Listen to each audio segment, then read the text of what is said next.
Hey everyone, I'm Biggie Sweats and welcome to my brand new YouTube channel. Here we're going to cover everything from Season 4, Dragonflight Alpha, guides, dungeon previews, everything we can get our hands on to do with WoW. And today we are starting with my favourite class and my main, Outlaw. Also live over on Twitch TV, Monday, Wednesday, Friday. So come check me out there for all WoW changed up every now and then, but I always seem to come back to this class. So I wanted to show you what I've learned and the talents and everything you need to be successful in your dungeons and your raid. So let's start off by saying what Covenant and Legendaries we're going to be rocking in Mythic Dungeons. So the Covenant is Venthyr, and as always we're going to be rocking the Flagellation. Now also increases your versatility by 0.5%. Each combo point spent while Flagellation is active decreases its cooldown by 1 second.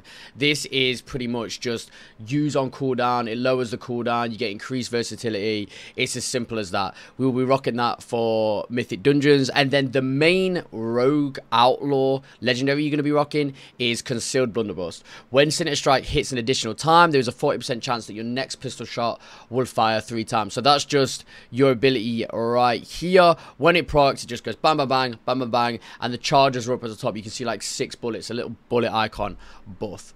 Now, alternatively, there is a few people, even high-level Mythic Dungeon players, that are rocking Necrolord as the Covenant, giving you Death Spike as your belt legendary, and then using Greenskin Wickers as your main legendary. Between the eyes, there's a 20% chance per combo point to increase the next damage of your pistol shot by 300%. So basically, it's either bang, bang, bang, lots of pistol shots, or one big pistol shot increased damage.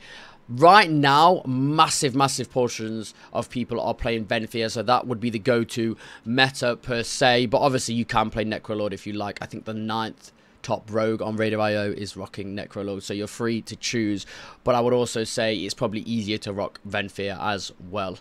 So, as we've just spoke about the Covenants and the Legendaries, we're going to move straight on talking about Soul Bindings and Conduits. So, you'll be rocking Venthyr Theater for most types of content. I'm not sure about PvP, but for raiding and dungeons, this is pretty much the exact lineup you're going to be running. They're not going to change at all. So, we're going to start with the Finesse one, which is going to be quick decisions. Although you can play about with defense, not trinkets, defense conduits and finesse conduits. You can play about them to sort of like match your playstyle and what you want to play with. But I've gone with quick decisions as the first one, and then into triple threat. Then I've got nimble fingers for my defense conduit. Then straight into count the odds, which ambush and dispatch have a 31% chance to grant you roll on the bones combat buff, which is just good in everything. Having an extra buff every now and then, whether that's utility, whether that's damage increase, is perfect for any style of play. And then we're using, obviously, the Flagellation damage increase, because that's like the best conduit you can have. And getting these at 278 is really easy now. Either 10k Cosmic Flux, or you just go and do a raid, and 278 is, I think, the baseline that drops, as they've not increased the conduits in Season 4. It's a great time to come back, actually. So they're overall what you should be running, closely followed by Nazia. Now, as I said, there is a Necrolord setup that you could go, but I don't have that set up, so I'm not going to go into it as I don't play it, and I don't want to give you like false information on that. So we're going to move straight on to talking about the talents. And here we are now. So these are the talents that you're going to be rocking. These are the Mythic Dungeon talents, although you literally change one thing when it comes to single target and raiding. But okay, so we're going to start with Weapon Master, just because it increases the chance of Sinister Strike hitting again. And obviously with the triple threat conduit, it syncs up really nicely. Then we're going into Acrobatic Strikes, which increases your range. It's so basic, it means you can just attack from further away, which is great for Mythic Dungeons, especially this season when you got dungeons like Grimroad Depot and everything is so enclosed. At least you get a bit of playroom to move around. And then into Deeper Stratagem, increases your combo points, and finishing moves do an extra 5% damage. Always great to have. Cheat Death, it's like literally an extra life. You just die, and then you don't actually die. So that's perfect to have in the defensive situations. Dirty Tricks, I mean, you could take really any of these. They're utility, so go ahead and play whatever you like. But I'm just Dirty Tricks because no energy cost on certain things. Then Alacrity, your finishing moves have a 20% chance per combo point to grant 2% haste, and haste is always good. It means you're just spamming out your abilities because your energy regen is higher. And then Dancing Steel, such a basic, simple talent. It just increases the duration of Blade Flurry and increases its damage. Blade Flurry basically just makes all of your stuff hit everything around you for a certain amount of time. And then onto the raiding side of things, this is the only one you change in for single target. I mean, you can run Blade Rush in a AoE environment, but this is more useful in my opinion. But Blade Rush is your go-to single target one. So you charge to it's basically like a dash in, and then it inflicts straight damage and damage to like the enemies around you. So it can have its AoE aspects, but I think this is definitely better for AoE, and this is more of your single target one. Obviously, give them both a try. In some of the raids, the affixes that they're in now make you spawn ads, so Blade Flurry can make you cheese damage and obviously increase them passes that we're all chasing. But Mythic Dungeons, raiding. That is it. That is it. Can't really explain anything else on that. Outlaw at the moment seems really simple to play, and there's not much room for anything else to just smash damage. Like, we are strong at the moment, and it's good to see because Outlaw has felt underwhelming for a long time. So next up, we're going to be talking about stat priority and enchants and consumables that you're going to be taking in every content. So your stat priority is versatility, then crit, then haste, and your versatility and your crit are roughly on the same level. So you want to sort of be bringing them up together with your gear and sort of aiming for a crit verse or crit as your prior versus your prior on a lot of your items. As you can see, I'm not even doing that. I've got a bit of crit on my ring, but I think my stats are in a decent place right now.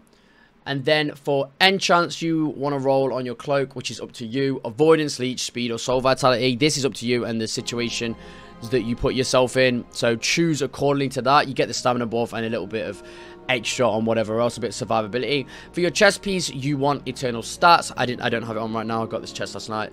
Eternal stats, which is a 30 plus to your primary stat.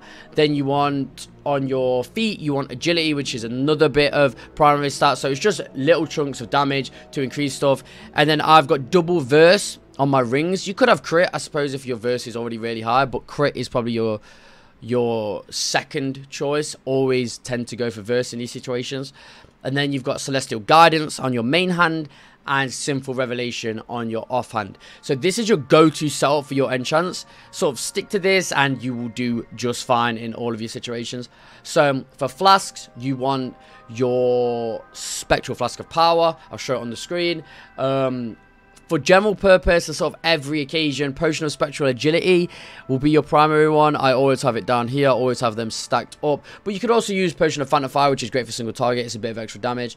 And always keep them cosmic healing potions in the bag for other occasions.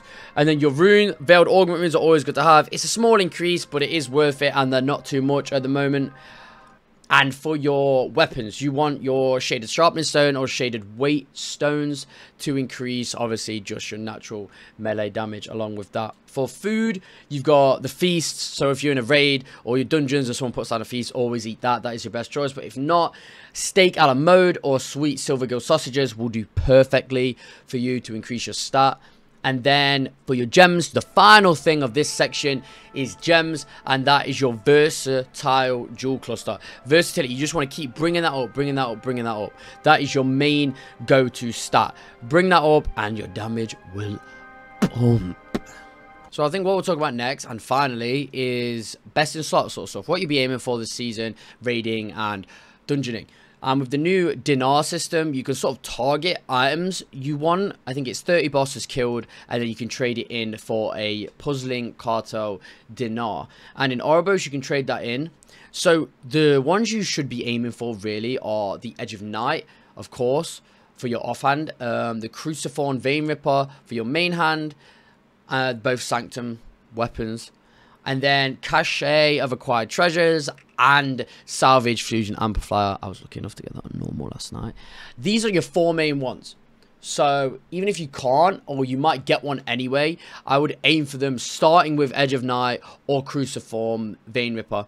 These two are going to be huge for your DPS, just in general, melee and everything. And for that would be the final thing of today's video. I hope you've enjoyed your time with me. This is the first WoW video. I hope to get better as we bring these WoW videos out even more. Next up, we're either going to have the rest of the specs for Rogue, or we're going to have another class. We will see as I play like everything. And Season 4 is really fun at the moment. So if you guys are deciding to come back, then please come back to the game. Also, like and follow. like and subscribe. Go and check out my Twitch channel. I'm live there Monday, Wednesday, Friday, 7 p.m, 3 p.m. Just come by, say hello. Tell me you came from the video and we'll give you some hype in the chat. But it's been an absolute pleasure, guys. Until next time, have fun in Azeroth. Peace!